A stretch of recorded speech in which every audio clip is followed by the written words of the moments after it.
Good morning, dear students. This is Mrs. Banerjee, and today we are again going to continue with an elementary school classroom in a slum.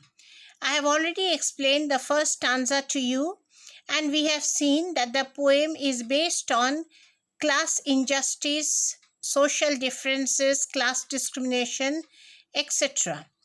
Now let us move on to the second stanza. On sour cream walls, donations, Shakespeare's head cloudless at dawn. Right at the onset of the second stanza, you can see the poet has described the walls of the elementary school classroom as sour cream walls. Why sour cream? Because the walls look dull. It has not been painted for a long while, and that is the reason why it has an appearance of sour cream color. But on these walls, ironically, there are various donations which have been made by the rich and powerful people.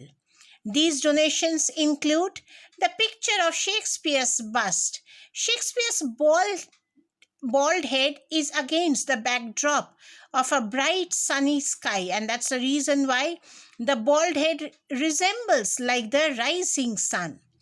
Then there are pictures of civilized domes, that is, different skyscrapers, buildings which can be found in all cities. There are also pictures of belled, flowery Tyrole's valley, the valleys which are full of flowers, churches, bells, etc. There are also different charts and maps. But these maps have been referred to as open-handed maps. Why open-handed maps? Because these maps have been drawn at the will of the rich and powerful people. These maps do not include the slums in them, and only the best parts of the world are included in it. And what do? They award the world its world. The world which already has plenty of all the good things.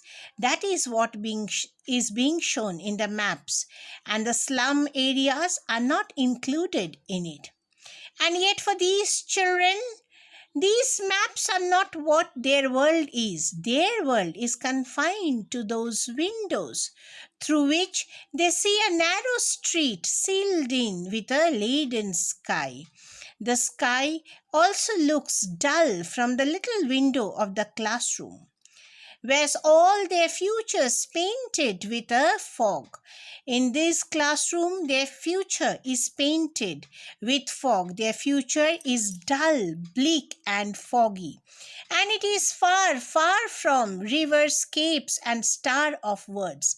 Such is the condition of education of these slum schools, that they do not get proper education as well, and neither do they have the scope of enjoying the beauties and bounties of nature.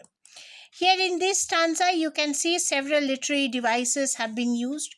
Open-handed maps, sour cream walls, all these are examples of metaphor, where there is an implicit comparison is made.